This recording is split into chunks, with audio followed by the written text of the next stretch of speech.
Welcome back to Daybreak here on Arise News. Now it's time to take a look at what's making the headlines on the papers around the world this morning. Let's start here in Nigeria with ThisDay newspaper. The main headline, Soludo, I'll hit the ground running with my agenda. Obviously the governor-elect of Anambra State promises quality leadership. Defectors have started begging to come back. Apparently also Buhari to the governor-elect, I look forward to working with you. The TMG demands improved INEC equipment to end vote buying. Also on the front page, Buhari says Nigeria's economic outlook is bright, viable to attract FDIs. Godwin Emefiele says that confidence in Nigeria's business environment is growing and predicts an external reserve to surpass $42 billion by next year. And also the Senate approves Buhari's $16 billion and €1 billion external loan request. And also the FEC approves 5-year national development plan, targets 348.7 trillion naira of investments to be contributed by the private sector. And moving on to the Punch newspaper, it's leading with Nigeria's debt stock, which hits 42.7 trillion naira.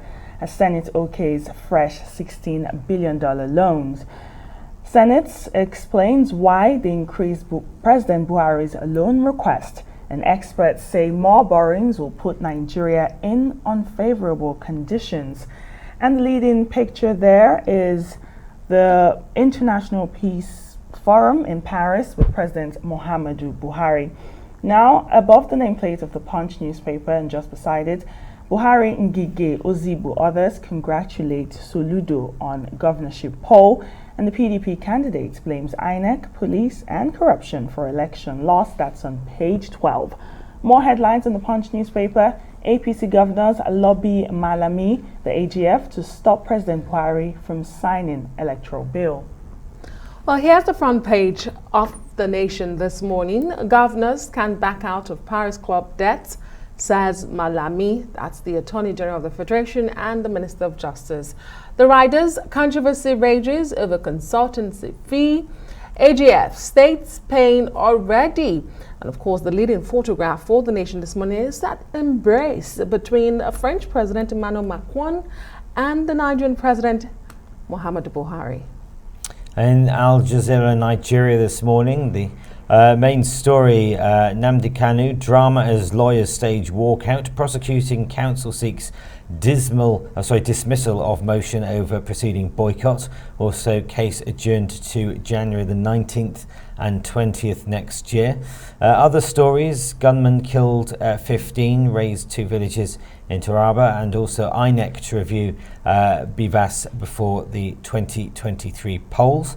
Buhari will ensure harmony between arms of government and the APC. That's according to the Vice President, Yemi Osinbajo, and unease over rising cost of gas. They're the front pages this morning on the that's Al Jazeera, Nigeria. Moving on to some international papers, the newspaper is leading with some controversy. Chief Whip in peril over MP moonlighting in the Caribbean. Mark Spencer authorized Tory Grande to work in Caribbean instead of attending Parliament, and the former Attorney General Geoffrey Cox received permission to go but may face separate investigation. That's the newspaper. Well, the Daily Express leads with Duchess of Success reportedly apologizing for unintentionally not mentioning her aide's contact with authors. Says explosive new evidence. Meghan says sorry. And in the Independent this morning, just getting my details up. There's a picture of Boris Johnson basically being forced to take the lead to salvage the climate pact. Of course, he looked very frustrated yesterday when he made these statements at the COP26. Johnson admits huge amounts still to do for credible deal. Of course, tomorrow is the deadline where they want to announce what the COP26 deal is. And for the press review, let's bring in Emmanuel Bello, who joins us from our offsite studio. Emmanuel, good morning. Good to see you this morning. Thanks for joining us. Once again, we begin with ThisDay newspaper, leading with the Anambra State Governor-elect Soludo says, I'll hit the ground running with my agenda. He was speaking here on Arise News yesterday, just after he was declared winner of the Anambra governorship election. And some of the things he said about his agenda was about youth and women representation. He also spoke about how he worked as the former CBN governor and how in his capacity as the former CBN governor, he impacted women and youth. And he also mentioned about his manifesto being a youthful manifesto.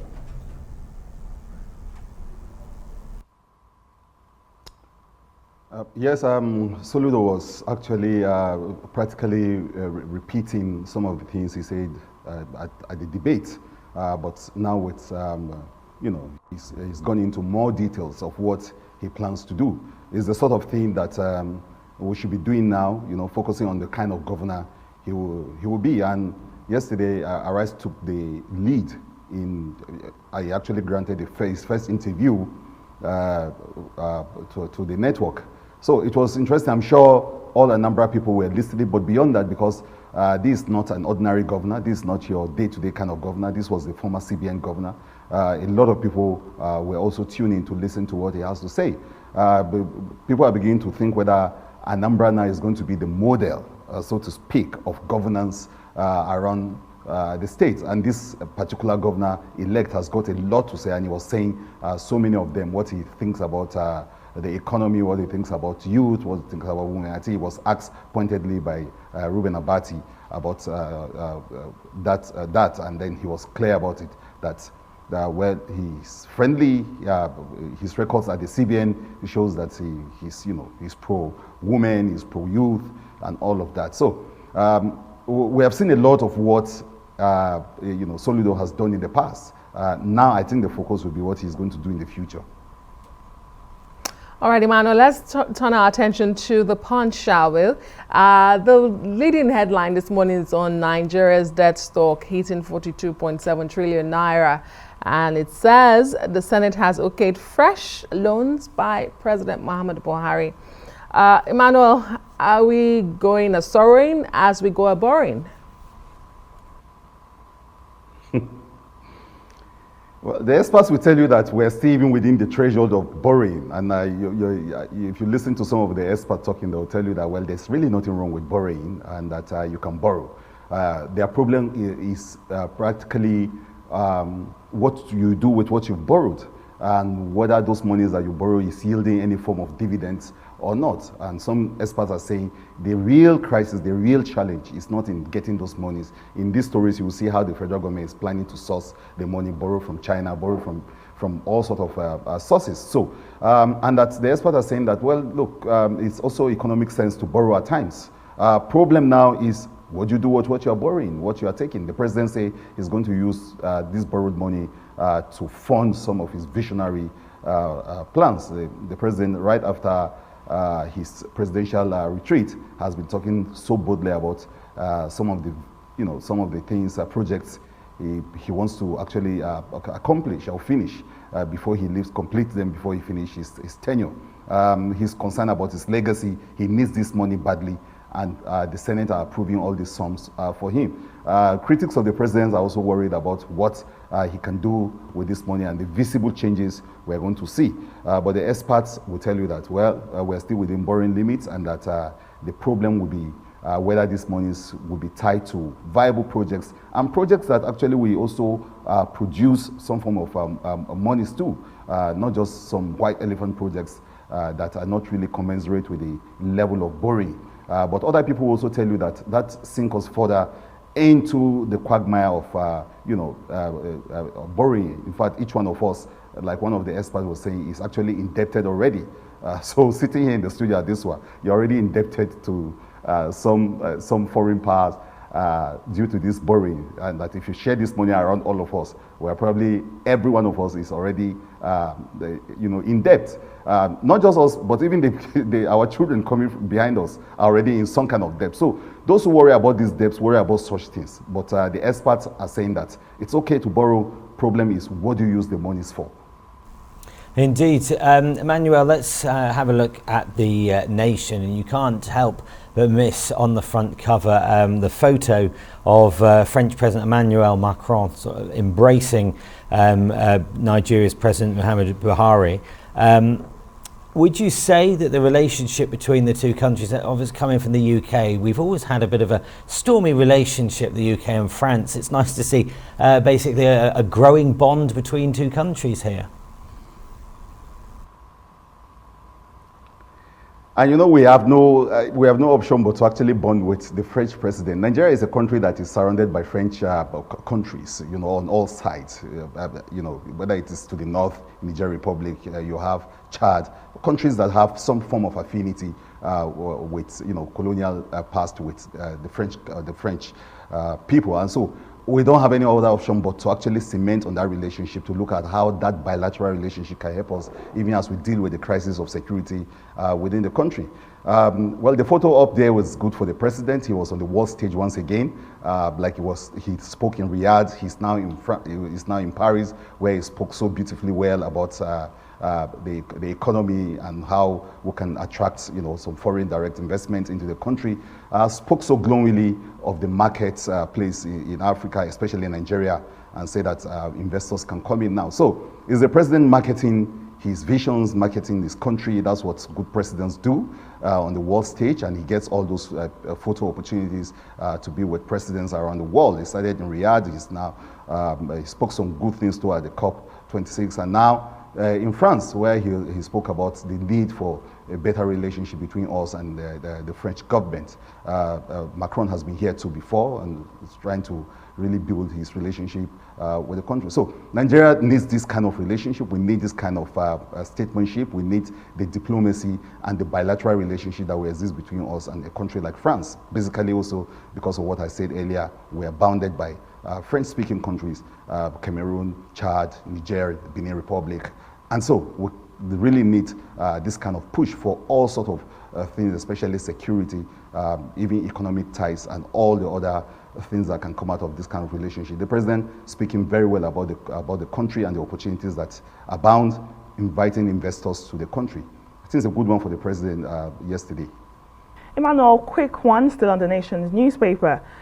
AGF Babubakar Malami says governors cannot back out of Paris Club refund, Paris Club debt. He spoke exclusively to Arise News, and he was debunking those accusations made by the governors, saying the 418 million payments to the consultants, and accusing Malami of having a special interest or a special relationship with the consultants. What are your thoughts on his comeback?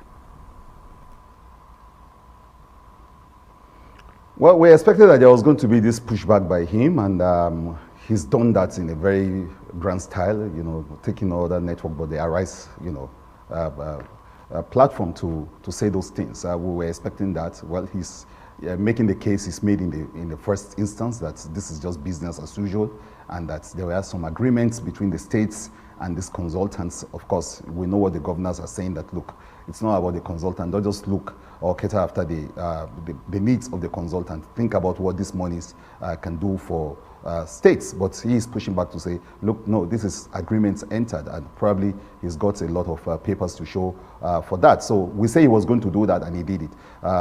It's now for us to think of what the governors are going to say about that. But this back and forth was expected, and Malami actually took his time to explain that according to the accusation that he has some passing interest or some better interest, saying, no, this is what we have agreed, this is what we should be doing. Well, we trust that story is not going anywhere anytime soon, and the dailies will be bringing us up to speed with it. Thank you so much, Emmanuel Bello. Lovely to see you again this morning, and that's the press review.